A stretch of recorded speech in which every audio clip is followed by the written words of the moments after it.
Ini oleh-oleh dari saya. Seminggu aja, lihat kejadian yang akan terjadi. Lihat nasibmu seminggu ke depan. Ada sesuatu yang datang luar biasa, yang jauh melampaui ekspektasi kita. Kenapa ada orang yang dirindukan uang? Dan kenapa ada orang yang tidak dirindukan uang?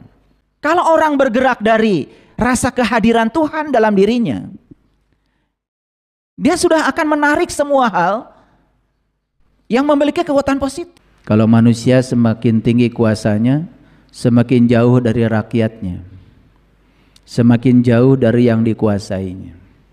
Kalau Tuhan yang maha kuasa, demikian maha kuasanya, tetapi dia selalu dekat dengan semua hambanya. Dia tidak pernah tertidur, tidak pernah terkantuk, senantiasa mengurus dan mengatur yang terbaik buat hambanya. Cuman sayang sekali si hamba ini hidupnya tidak dengan kesadaran, hidupnya dengan dualitas, hidupnya dengan ambisi ego, sehingga sering terjebak oleh penghakiman, penilaian, baik buruk, benar salah, menendang, mencengkram. Padahal semua hal yang terjadi dalam hidup kita baik adanya.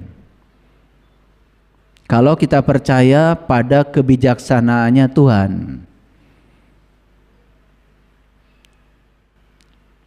Tetapi ambisi ego itu memisahkan diri kita, seolah-olah diri kita dengan Tuhan itu dua entitas yang terpisah.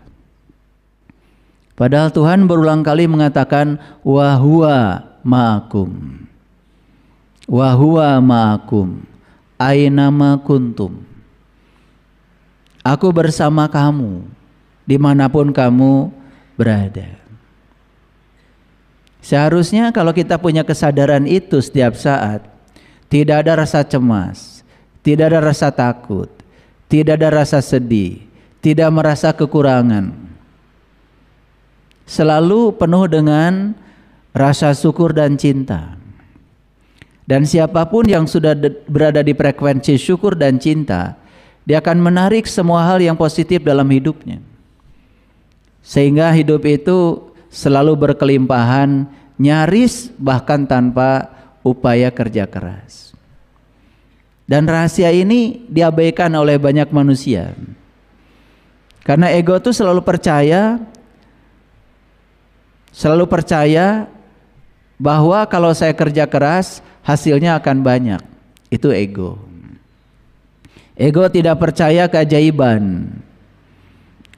Ego tidak percaya bahwa kita bisa mendapatkan berkah dari arah yang tidak disangka. Ego selalu mengajarkan kalau saya bekerja di sebuah perusahaan, maka hidup saya adalah gaji dari perusahaan itu. Itu ego. Tidak percaya ada kemungkinan lain di luar itu. Ego mengatakan kalau saya punya uang, saya pasti punya beras. Kalau saya tidak punya uang, saya tidak punya beras. Sehingga untuk mendapatkan beras saja harus selalu mengejar uang. Kesadaran berbeda. Punya uang, gak punya uang, beras pasti ada. Itu kesadaran.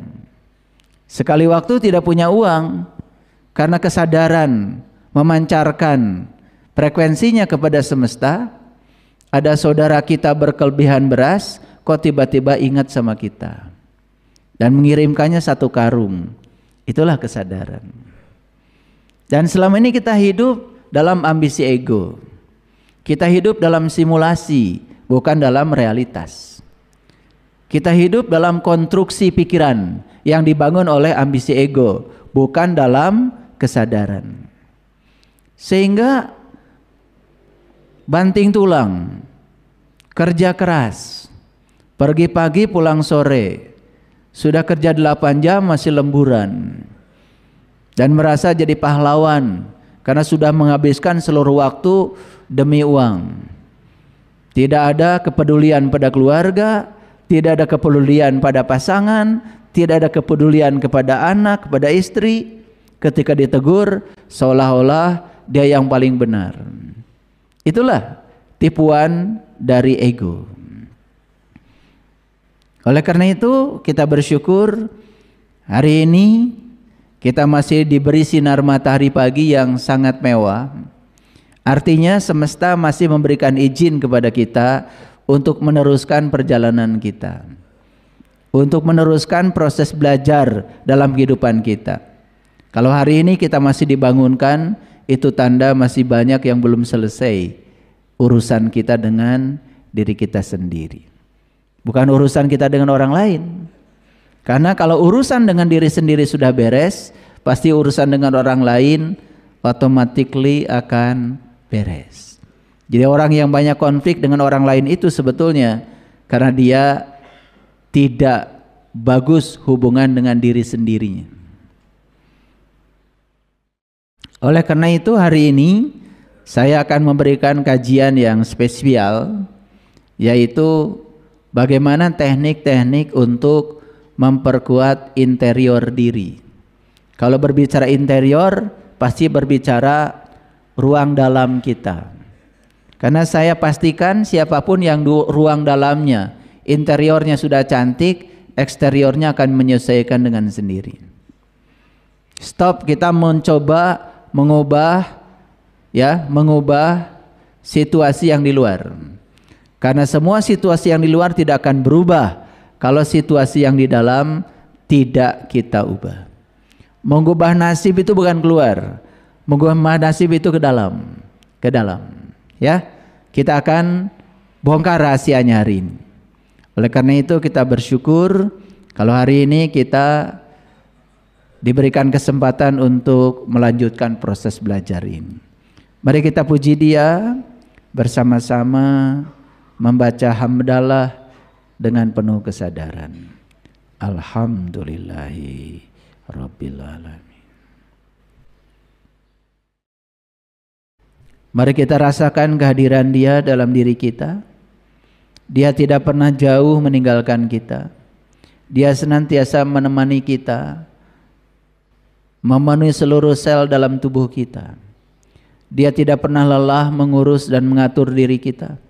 Kehadirannya dalam diri kita membuat tubuh kita jadi berdaya, membuat tubuh kita jadi berwibawa, membuat tubuh kita jadi berkarisma, membuat tubuh kita jadi fungsional. Dan rasakan kehadiran semesta dalam diri kita, Sang Maha Hidup yang mewujud dalam diri kita sebagai nafas dalam diri kita. Hadirlah di sini saat ini sekarang. Seraya memohon ridhonya, berkahnya dengan membaca basmalah. Bismillahirrahmanirrahim. Baik. Jadi tema kita adalah memperkokoh, memperkuat interior diri. Jadi kita berbicara bagaimana kita membangun internal diri kita menjadi cantik, menjadi kuat, menjadi hebat, menjadi tangguh.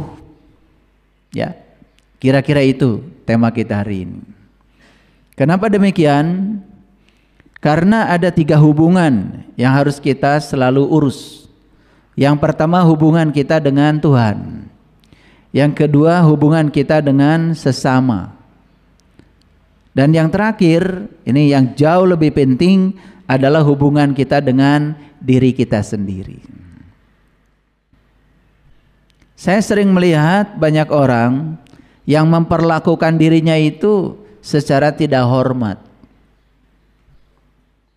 Secara tidak sadar sering merendahkan dirinya, membatasi dirinya, tidak melayakkan dirinya dengan kata-katanya, dengan pikirannya, dengan perasaannya. Banyak gak yang kayak gitu? Pernah gak kita merasa rapuh? Seolah-olah diri ini tidak mampu mengatasi semua tantangan dan rintangan yang ada di hadapan kita. Pernah gak begitu? Pernah. Kita melihatnya seolah-olah itu biasa-biasa saja. Tapi kalau perasaan rapuh, pikiran rapuh tentang diri ini terus diulang-ulang, maka kita sebetulnya sedang membangun jalur mental kita sendiri, di mana kita akan teridentifikasi sebagai orang yang rapuh dan lemah.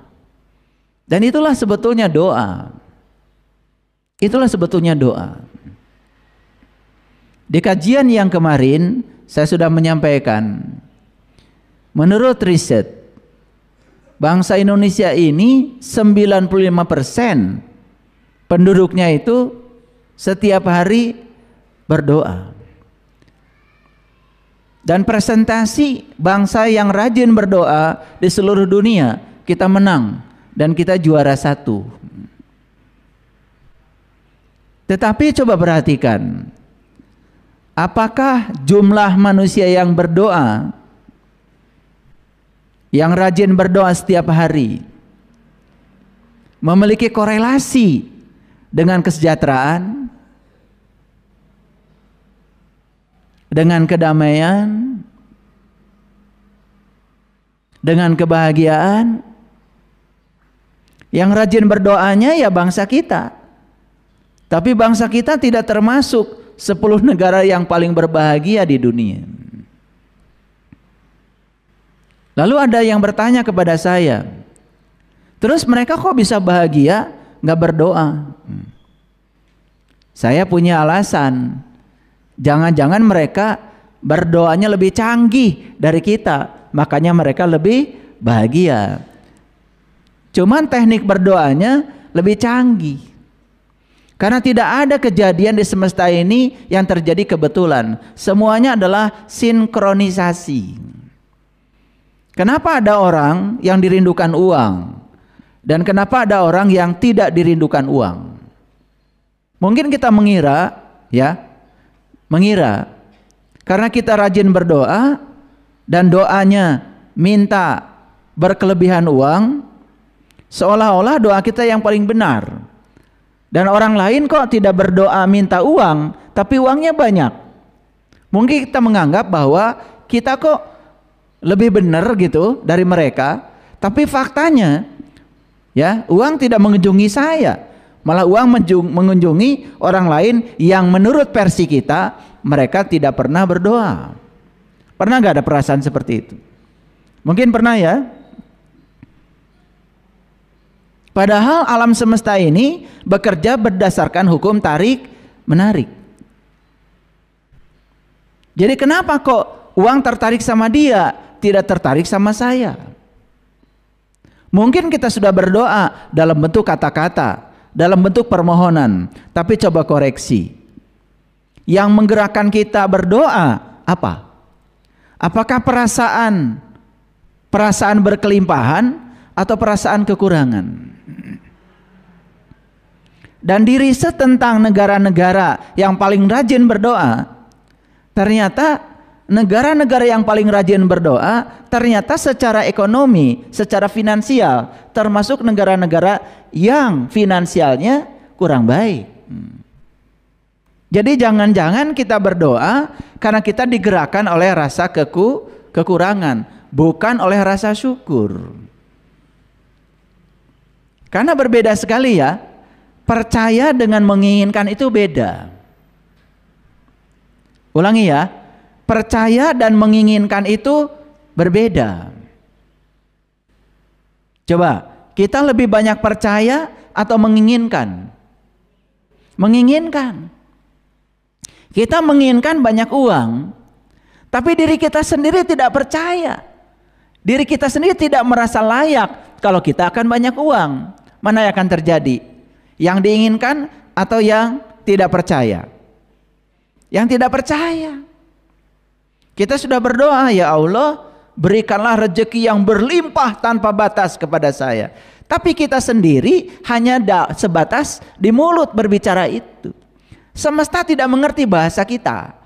Semesta itu hanya mengerti bahasa getaran, bahasa energi, bahasa frekuensi, bahasa vibrasi yang dipancarkan melalui emosi.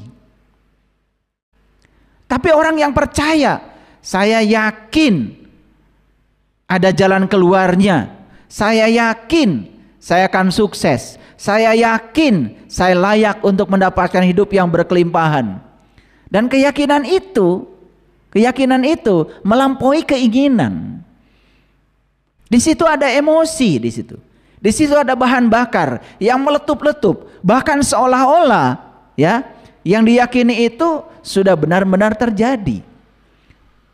Jadi jangan pernah menganggap seolah-olah orang yang kelihatannya tidak berdoa kok berkelimpahan, mereka tidak berdoa. Jangan-jangan doa mereka lebih keren daripada kita yang berdoa secara konvensional, mengatur-ngatur Tuhan agar Tuhan mengikuti segala keinginan kita.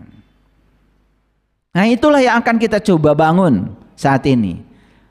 Kenapa perlu dibangun ini? Supaya timbul koreksi. Ya, timbul kesadaran. Ya. Kita ini begitu banyak diberi pelajaran oleh semesta, tetapi kita tidak bisa menangkap pelajaran yang datang bertubi-tubi. Lalu kita akan tetap berada di siklus yang sama. Mohon maaf ya, pernah nggak melihat ada orang ya yang susah tidak pernah keluar dari kesusahannya? Pernah melihat nggak? Ya, banyak. Jangan-jangan Allah orangnya diri kita sendiri. Kenapa begitu? Nah, kembali lagi hukum tarik menarik. Like attracts like. Yang serupa akan menarik yang serupa. Pernah nggak ada orang berdoa dari rasa berkelimpahan? Ya Allah, dalam diri saya ada Engkau yang maha segalanya, yang maha kaya, yang maha kuasa, yang maha pandai, yang maha luas, yang maha lembut, yang maha gagah, yang maha akbar.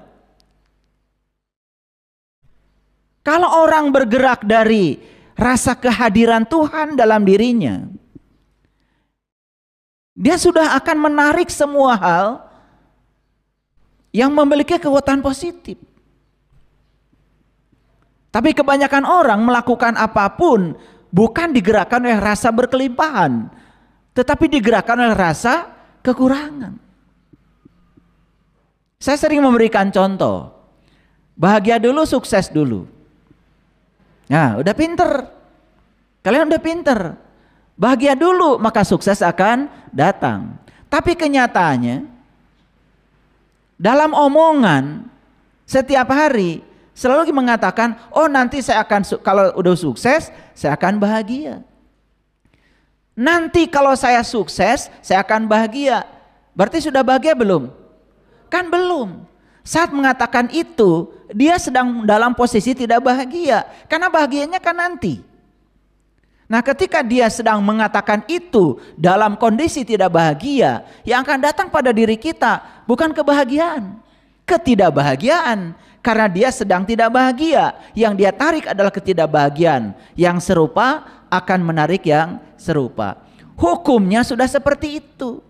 Sadar saja dengan hukum itu sudah keren. Coba mulai sekarang ya, belajar. Seminggu ini saya tidak akan mengatakan kata-kata yang melemahkan diri saya. Seminggu aja dulu. Mulai ya. Dari kapan? Coba dari sekarang.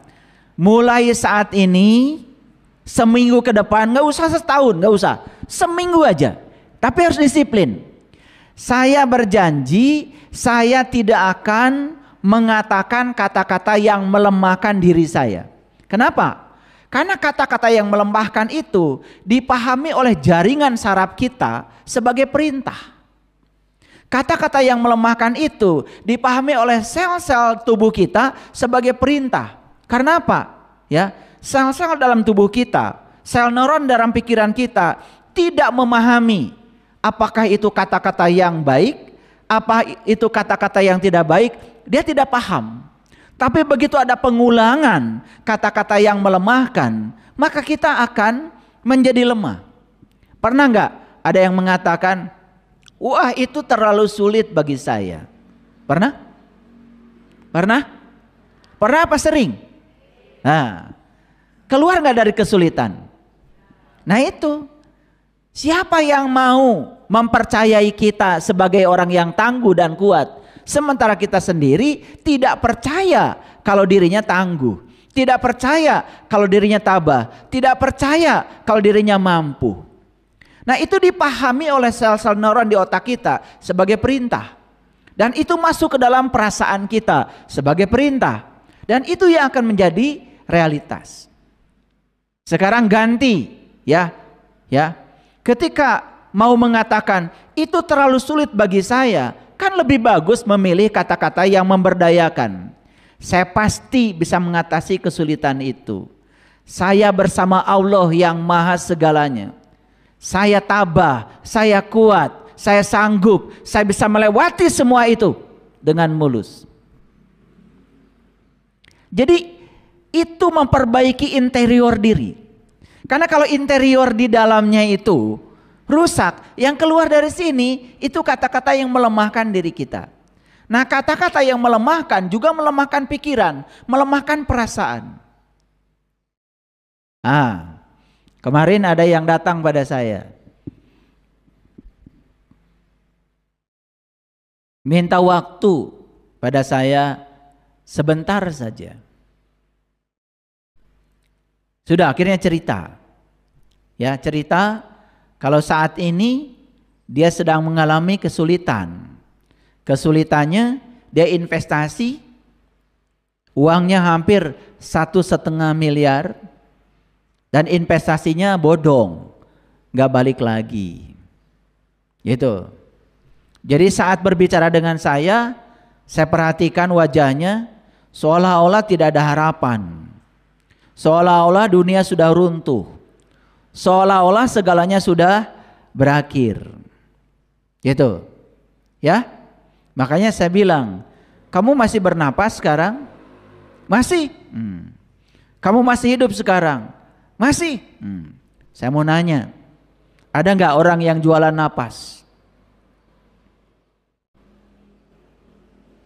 Konglomerat sebanyak apapun hartanya, tidak ada beritanya kalau mereka bisa membeli nafas.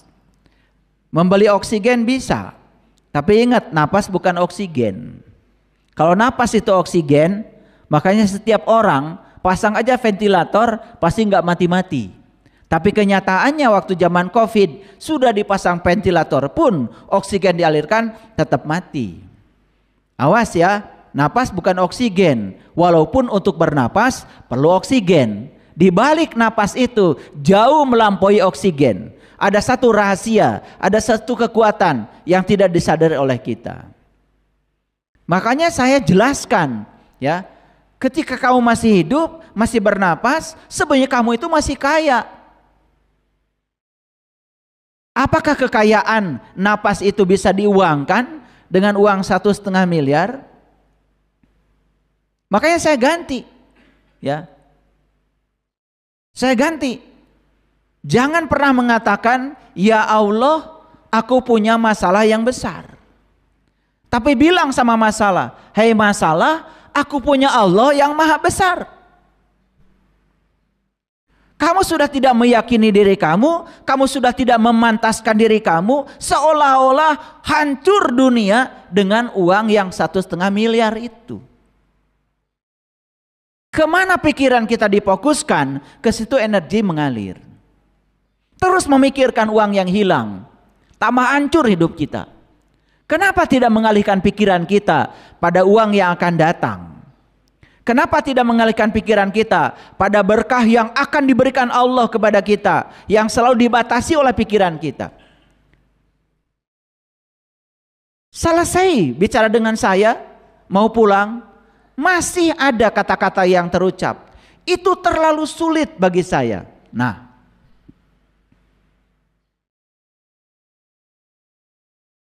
itu kata-kata kelihatan wajar. Tapi itu kata-kata yang sedang tidak memantaskan diri. Kata-kata itu sedang membatasi diri. Kata-kata itu sedang menghancurkan diri kita sendiri. Kenapa tidak dipilih? Itu terlalu kecil bagi saya. Saya bisa melampauinya, saya bisa melewatinya. Rezeki dari Allah yang akan datang pada saya jauh melampaui yang hilang. Berapa hari? Seminggu. Mulai sekarang sadar ya. Kalau mau berbicara sadar. Pilih kata-kata yang memberdayakan. Pilih kata-kata yang menguatkan. Pilih kata-kata yang membangun. Berapa hari? Seminggu. Tapi harus praktek ya. Jangan cuma datang jauh-jauh ke sini dari Surabaya. Habis dari sini saya kasih oleh-oleh. Oleh-olehnya nggak dihargai. Ini oleh-oleh dari saya. Seminggu aja. Lihat kejadian yang akan terjadi. Lihat nasibmu seminggu ke depan. Ada sesuatu yang datang luar biasa. Yang jauh melampaui ekspektasi kita. Dan kita tidak percaya. Mungkin. Ternyata saya jauh lebih kuat daripada saya yang saya pikirkan oleh pikiran saya. Ternyata saya lebih mampu daripada pikiran tentang diri saya selama ini. Ternyata saya hebat, saya mampu, saya kuat, saya bisa. Seminggu aja dulu latihannya. Kadang-kadang kita ini ya, kalau berbicara itu selalu melemahkan. Ada konflik dengan pasangan, diceritakan berulang-ulang pada semua orang. Seolah-olah itu sudah akhir dari segalanya. Ya tambah besar konfliknya. Karena itu diberi energi. Itu diberi nutrisi oleh kita. Makanya curhat itu tidak selalu bagus. Apalagi curhat pada orang yang tidak tepat. Kecuali curhat kepada orang yang dianggap sebagai healer. Yang bisa membantu kita menemukan jalan keluar. Tapi kalau curhat cuma mengulang-ulang, ya rasa sakit, penderitaan. Banyak kan orang yang gemar bercerita tentang masa lalu yang menyakitkan. Seolah-olah sejarah itu masih ada dalam dirinya.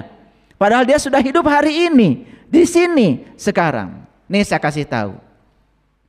Kita semua tidak bisa didefinisikan dari sejarah hidup kita di masa lalu. Ulangi, kita tidak bisa didefinisikan dari sejarah hidup kita di masa lalu. Kita bisa membuat definisi kita sendiri hari ini. Makanya begitu bangun pagi, kita harus sadar, di tangan kita ada pena yang disediakan semesta buat kita. Bahwa hari ini adalah kertas kosong kita yang bisa kita tulisi. Kita mau bangun masa depan kita seperti apa sekarang. Itulah definisi kita. Itulah masa depan kita. Yang tidak tampil hari ini tidak punya masa depan. Sekali lagi, yang tidak tampil hari ini tidak punya masa depan. Makanya stop mengatakan besok masih ada waktu. Besok itu belum tiba. Masa lalu sudah tidak ada. Waktu kita di sini saat ini sekarang. Saya berulang-ulang mengatakan ini, tapi banyak yang belum paham kata-kata saya. Makanya harus diulang-ulang. Berapa hari? Seminggu. Dari kapan? Dari sekarang. Kalau macet, gak usah diceritakan. Kan kalian tidak suka macet, tapi kalian suka cerita. Betul gak? Kalau gagal bisnis, gak usah diceritakan. Gak usah. Kan kalian tidak suka gagal. Tapi diceritakan berulang-ulang. Makanya sepanjang kita menceritakan berulang-ulang yang kita tidak suka, yang tidak suka itu akan datang berulang-ulang. Ceritakan yang kamu suka. Ceritakan yang kamu mau. Ceritakan yang kamu dambakan. Itu saja doanya. Itu saja doanya. Saya tidak ngasih doa baca surah ini sekian kali, baca surah ini sekian kali. Enggak. Kecuali kalau mengerti isinya. Saya bukan meremehkan Al-Quran. Tapi kalau kita mengerti kandungan Al-Quran dan diimplementasikan dalam hidup, itu oke. Tapi kalau kita membaca berulang-ulang sesuatu yang kita sendiri tidak mengerti, tidak terjadi afirmasi, tidak akan mengubah pola pikir kita, tidak akan mengubah kesadaran kita. Berapa hari? Sejak kapan? Sudah tahu kan apa yang tugasnya? Berhenti membicarakan sesuatu yang tidak disukai. Berhenti mengatakan kata-kata yang melemahkan, yang menghancurkan. Ganti dengan kata-kata yang memberdayakan, yang menguatkan, yang memantaskan. Saya layak bahagia, saya pasti sukses. Gitu aja. Buat kemungkinan lebih banyak. Karena otak ini kayak plastisin. Tahu plastisin? Plastisin, mainan anak-anak. Plastisin mau dibentuk jadi mobil-mobilan bisa. Plastisin dibentuk jadi bola bisa. Dibentuk jadi kotak bisa. Dibentuk jadi segitiga bisa. Mau dibuat jadi orang-orangan bisa. Otak kita itu sefleksibel itu. Otak ini plastis. Terserah kamu mau bentuk pikiranmu seperti apa. Dan ketika kita membentuk pikiran kita, itulah kita sedang membentuk realitas hidup kita.